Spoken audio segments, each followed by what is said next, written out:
Hello everyone, welcome again. Today we are going to read chapter number 10 of 10th class high महाराजा।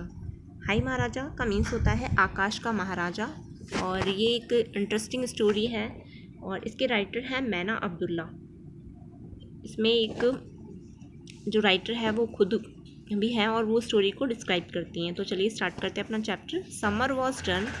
जो summer था, गर्मियाँ, वो समाप्त हो गई थी। The sky that had been white with heat was blue. आकाश जो गर्मी के कारण सफ़ेद हो गया था वह अब नीला था। मतलब जो गर्मी में आकाश जो होता है, आसमान होता है, स्काई, वो उसका रंग सफ़ेद हो जाता था और अब उसका रंग कैसा हो गया था, एकदम ब्लू हो गया था।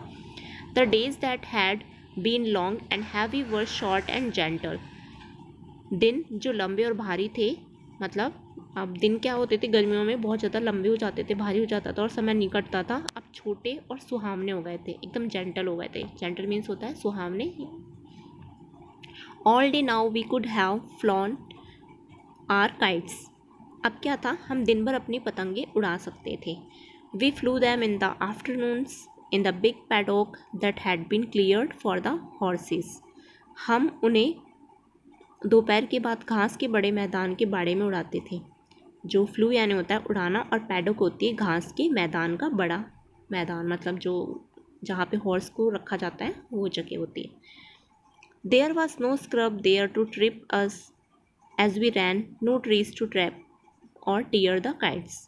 अब क्या था कि हम उन्हें दोपहर के बाद घास के बड़े मैदान के बाड़े में उड़ाते थे, जो घोड़ों को रखने के लिए काटकर साफ़ कर दिया गया था। जहाँ पे पैडॉक अभी मैंने बताया, जहाँ पे घोड़ों को रखते हैं, वो मैदान एकदम साफ़ था और वहाँ पे ये सब काइट को उड़ाते थे। यहाँ पे क्या था, पतंग उड़ाने की बात हो रही है। वहाँ कोई झाड़ियाँ नहीं थी। There was no scrub. Scrub means होता है झाड़ियाँ। वहाँ पे झाड़ियाँ नहीं थी जिनमें दौड़ते समय हमारे पैर उलझते और हम ठोकर खाकर गिर जाते। ऐसा कुछ नहीं था वहाँ पे, एकदम प्लेन था वो। वहाँ पेड़ भी नहीं थे, ट्रीज नहीं थी और जिनमें पतंगे फंसती या फटती। No to trap. ट्रैप यानी होता है फंसना। टीयर द काइट्स, और ना ही जो काइट है वो टीयर करती यानी कि फटती। My kite like Lal's was home made. और मेरी जो काइट थी, इसमें राइटर की जो काइट है मैना अब्दुल्ला जो कि राइटर हैं, वो कहती हैं कि मेरी जो काइट है वो लाल्स की, जो लाल है उसकी काइट के जैसे ही घर पे बनी हुई थी, होममेड थी। Its face was newspaper. और इसका जो फेस था वो न्यूज़पेपर का बना हुआ था। Brown paper was too heavy. और ये बहुत ज़्यादा ब्राउन पेपर का था और बहुत ज़्यादा हैवी था। But when it was swing in the sky it looked grey and beautiful. लेकिन जब ये हवा में स्विंग करती है, स्विंग यानी होता है उड़ना, मतलब हिलना, धीमे धीमे इधर उधर जो झूलती रहती है उसको बोलते हैं। तो जब ये हवा में झूलती रहती है तो ये कैसे दिखती है, ग्रे और ब्यूटीफुल दिखाई देती है।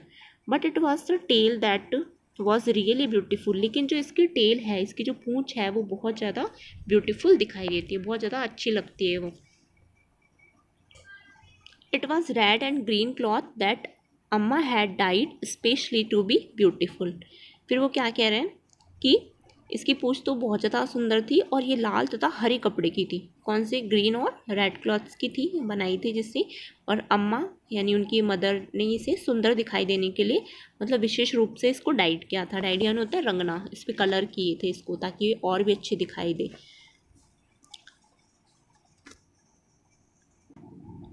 रशीदास काइट वॉज डिफरेंट। रशीदा की जो काइट थी वो बहुत ज़्यादा डिफरेंट थी, अलग थी। इट सैंग, क्योंकि ये सैंग करती थी, गाती थी ये।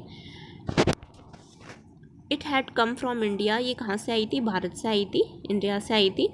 वैन रशीदा वॉज बॉर्न, जब रशीदा का जन्म हुआ था तो ये इंडिया से आई थी। An old friend of her father had sent it to him for her. और उसके जो पापा के, रशीदा के जो फादर है, उनके एक फ्रेंड थे पुराने, उन्होंने इसे रशीदा के लिए, जब उसका जन्म हुआ था तो इसे सेंड किया था।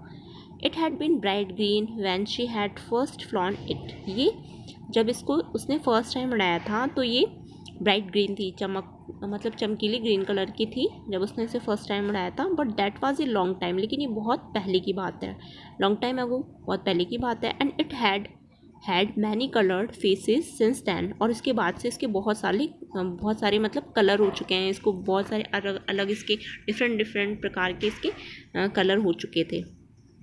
But the sticks and the pierced bamboo reed that was the kite's voice, they were always the same. लेकिन जो इसकी उसके बारे में बता रहे हैं कि किंतु कमानियाँ, बाँस की जो तीलियाँ थी जिनसे पतंग में से आवाज़ आती थी, वो हमेशा वैसे ही रहती थी। अब यहाँ पे क्या है, स्टिक्स स्टिक्स यानी होती है जैसे कि लकड़ियाँ जो इसकी होती है, जो स्टिक्स थी, जो लकड़ी थी। और पियस्ट यानी होता है जो छेद होता है, जिसमें बॉम्बो जो बाँस, जैसे बाँस होता है तो उसमें बाँसुरी होती है जिस टाइप से, तो बाँसुरी में होल होते हैं ना, छेद होते हैं, तो उसी तरीके से इसमें भी स्टिक्स में क्या थी, छेद थे। और उसी की वजह से जब इसमें हवा भरती थी तो ये काइट जो होती थी ना, इसमें वॉइस आती थी और ये सैंग करने लग जाती थी। तो ये हमेशा सेम रहता था और इसका जो न्यूज़पेपर जो होता था कलर, वो अलग अलग तरीके का इसमें यूज़ किया जाता था। The coloured paper two make its face came from Song Ling, एक China man who had a store in town. The coloured paper, अब इसके बारे में बता रहे हैं कि जिसका कलर पेपर था, चेहरे बनाने का रंगीन कागज। सॉन्ग लिंग एक आदमी का नाम है, ये सॉन्ग लिंग, जो कि चीन देश का निवासी था, कि स्टोर दुकान से आता था। मतलब जो इसका कलर्ड पेपर था जो इस पर यूज़ किया जाता था इस काइट में, वो एक सॉन्ग लिंग जो चाइना मैन थे उनके स्टोर से आता था। Sometimes his goods were packed in coloured paper and he always saved it for us. और कभी कभी उसका सामान जो रंगीन कागज में लिपट कर आता था, पैक्ड यानी लिपट कर लपेट कर जो आता था, जिसे वह हमेशा हमारे लिए बचा कर रख लेता था। एक सॉन्गलिंग है जो कि हमेशा ये जो पेपर आता था तो उसको हमारे लिए बचा के वो रख लेता था। A long time ago in China he had flown kites too. वो बहुत पहले, मतलब उसके बारे में बता रहे हैं कि बहुत समय पहले चीन में वह भी पतंगे उड़ाया करता था। यहाँ पे सॉन्गलिंग के बारे में बात हो रही है कि बहुत समय पहले वो भी काइट को उड़ाता था, फ्लू करता था। Father kept the paper in a box, और जो फादर है मतलब पिताजी है जो हमारे, वो कागज़ को हमेशा एक बॉक्स में रखते थे। It was use only for Rashida's kites which we all knew was special, it could sing. और इसका जो यूज़ होता था पेपर का, वो सिर्फ रशीदा की काइट के लिए होता था। वो इसलिए क्योंकि वो स्पेशल काइट थी और वो सिंग कर सकती थी, गा सकती थी, इसीलिए। We wound the kite strings round bamboo rods which father has brought him with him from the Punjab। ये क्या बोल रहे हैं कि हम पतंग की जो डोर होती थी उसको चरखी पर लपेटते थे। राउंड बम्बू रोलर्स, जो चरखी होती है उसको कहते हैं। Which father had brought with him from the Punjab, जिसको हमारे जो पापा हैं वो पंजाब से लेकर आए थे। He had been the best kite flyer in his village. जो अपने पापा के बारे में बता रहा है कि वो बहुत ज़्यादा, मतलब एक बेस्ट जो काइट फ्लायर थे, बहुत सर्वश्रेष्ठ पतंगबाज थे वो अपने गांव के। He used to tell us stories of the kite season there and of the Basant Panchami, the spring festival when all India flew kites and there were competition to see who flew them best। वो हमें बताते थे, मतलब जो उनके father हैं वो बहुत अच्छा काइट फ्लाइंग कर लेते थे। वह हमको वहाँ पतंगों के मौसम के विषय में, जो सीज़न थे उसके बारे में, और बसंत पंचमी जो बसंत ऋतु का एक त्यौहार था, की कहानियाँ सुनाते थे। जबकि सारे भारत में पतंग उड़ाई जाती थी। बता रहे कि जो पूरी इंडिया है वहाँ पे काइट फ्लाइंग होती थी, पतंग उड़ाई जाती थी, और वहाँ पे जो कंपटीशन हुआ करता था ये देखने के लिए कि कौन सबसे अच्छा उड़ाता है। ये लोग बाग भी वहाँ पे आया करते थे कि देखिए कि कौन सबसे अच्छी काइट फ्लाइंग करता है। Amma told us stories too legends about brave young rajas using kites as messengers of love। अम्मा हमें कहानियाँ भी सुनाती थी उन बहादुर युवा राजाओं की जो पतंगों का उपयोग प्रेम के दूत के रूप में करते थे, मतलब लव मैसेंजर के रूप में। पहले जैसे आप देखते थे ना, जैसे चिट्ठियाँ भेजी जाती थी तो बर्ड्स का यूज़ करते थे, पक्षियों का यूज़ करते थे, तो उसी तरीके से जो काइट है उसका यूज़ भी किया जाता था। Of a general who cheered his soldiers by tying a lantern lantern to a kite and telling them it was the star of victory, of villages who all night long flew singing kites so that they might sing away every harm and hurt। फिर बता रहे हैं कि उस सेनापति की जो पतंग पर एक लालटेन होती है, लालटेन है ये, बांधकर और उन्हें ये बताकर कि विजय का सितारा था। मतलब बता रहे हैं यहाँ पे जो है वो स्टार है, तो वो सितारा है इसका मतलब, तो विजय का सितारे के रूप में, कि मतलब जब भी वो विक्ट्री कर लेते थे ना, जीत हासिल कर लेते थे, तो वो क्या करते थे, तो जो काइट होती थी उस पर लालटेन बांधकर एक लाल, मतलब लाइट टाइप का लगा करके उसको उड़ाते थे, और इससे अपने जो सोल्जर्स हैं उनको खुश किया करते थे।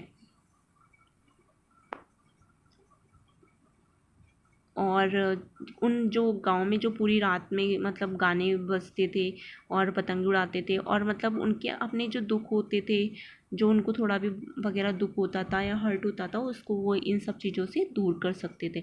मतलब इस तरीके से क्या करते थे। अब के ज़माने में क्या होता है, जैसे हम कभी सैड हो जाते हैं तो हम एक रोमांटिक गाना या फिर गाने सुन लेते हैं, तो उसकी वजह से हम हैप्पी हो जाते हैं। तो पहले के टाइम में, ये बहुत पहले की स्टोरी है, तो उस टाइम पे लोगों के पास ऐसा कोई था नहीं एंटरटेनमेंट के लिए, तो वो इसका यूज़ करते थे काइट का। वो काइट उड़ा के अपने जो भी गम था, अपनी जो पीड़ा वगैरह थी, उसको दूर करते थे।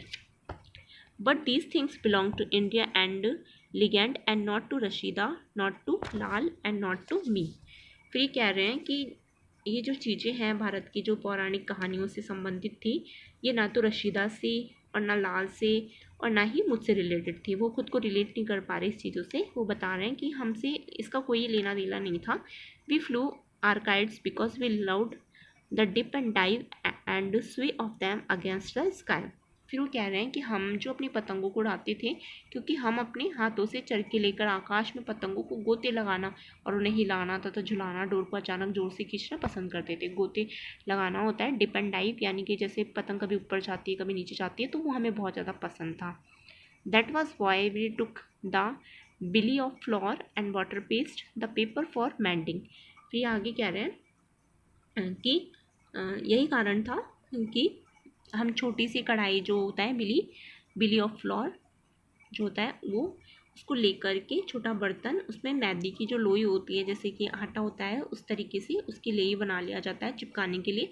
और चिपकाने के लिए थोड़ा कागज़, डोर और पतंगे बड़े मैदान में ले गए थे। मतलब उनकी जैसे पतंगे फट जाती थी ना, तो इसका यूज़ करके वो पतंगों को चिपकाते थे, मेंडिंग करते थे। The string and our kites down to the big paddock and chased the horses away from us down to the far end where the trees were. फिर वो आगे कह रहे हैं कि जो फिर उसके बाद में हम क्या करते थे, पतंगे को बड़े मैदान में हम ले गए और घोड़ों का तेज़ी से पीछा करके अपने से दूर मैदान के दूर के किनारे तक भगा दिया, जहाँ पर पेड़ थे। वहाँ पे जो हॉर्स होते थे उनको वहाँ मैदान से वो भगा देते थे, और जहाँ फिर वो पेड़ों की तरफ उनको दूर भगा देते थे जो हॉर्स थे। Your kite's too big, father said. You will have to use the thick string. तो मैंने कहा, रशीदा तुम्हारी पतंग के लिए डोर नहीं है। अब ये क्यों कह रहा है your kite is too big father, क्योंकि कहते थे कि इसके लिए तुम्हें हमेशा जो मोटा धागा है उसका ही यूज़ करना चाहिए। It will be all right set Rashida, the wind is not strong today. अब उसके बाद में ये पतंग उड़ाने लग जाते हैं और वो देखते हैं तो क्या बोलती है उसने,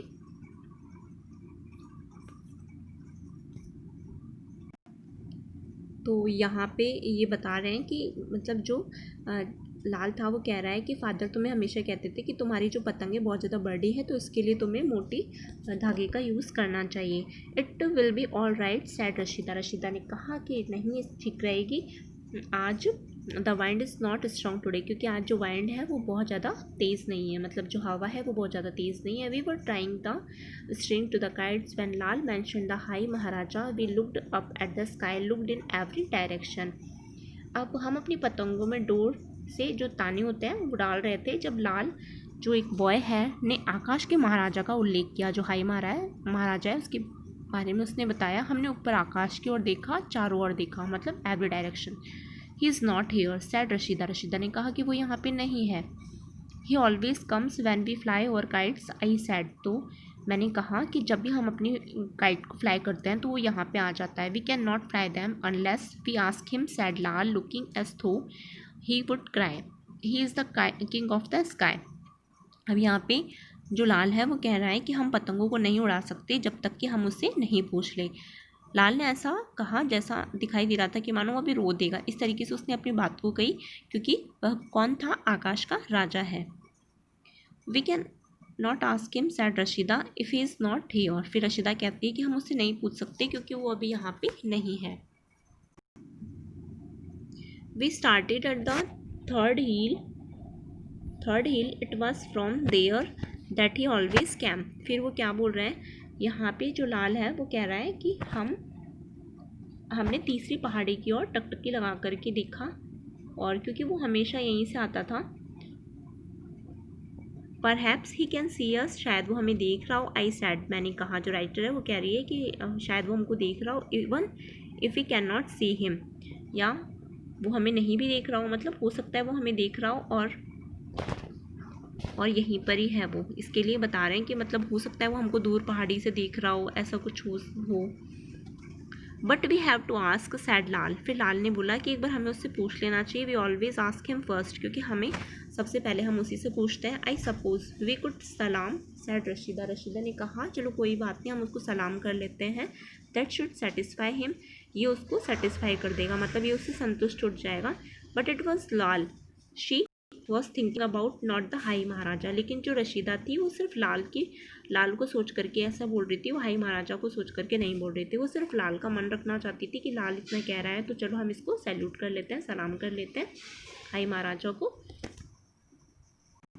we bowed very low towards the third hill, then Rashida began grabbing at the kites. फिर क्या होता है कि हम जो थे हम सब वो झुक जाते हैं। हम थोड़ा सा बॉइंग करके झुक जाते हैं और उसके बाद हमने थर्ड हील की तरफ देखा। थर्ड हील की तरफ वो देखने लग जाता है झुक करके। और then Rashida began grabbing at the kites, और उसके बाद में जो रशीदा है उसने ग्रैबिंग करना स्टार्ट कर दिया। ग्रैबिंग का मतलब होता है झपटना, झपट करके वो काइट को पकड़ने लग गई। We put Lal's kite up first, सबसे पहले हमने लाल की पतंग को उड़ाया। He was little and always needed help, क्योंकि वो बहुत ज़्यादा छोटा था और उससे हमेशा हेल्प की नीड होती थी। Then Rashida and I put mine up, उसके बाद में रशीदा ने और मैंने अपनी काइट को फ्लाइंग की। Sometimes I needed help too, मुझे कभी कभी ही हेल्प की ज़रूरत होती थी। Then Rashida put her own up, उसके बाद में रशीदा ने अपनी काइट को उड़ाना स्टार्ट किया। शी वॉज बिगर, वो बहुत बड़ी है, मतलब वो जो रशीदा थी ना वो सबसे बड़ी थी। Then we were and she never needed help, और उसे कभी भी हेल्प की ज़रूरत नहीं पड़ती थी। We will continue this chapter in next video. Thank you and have a nice day.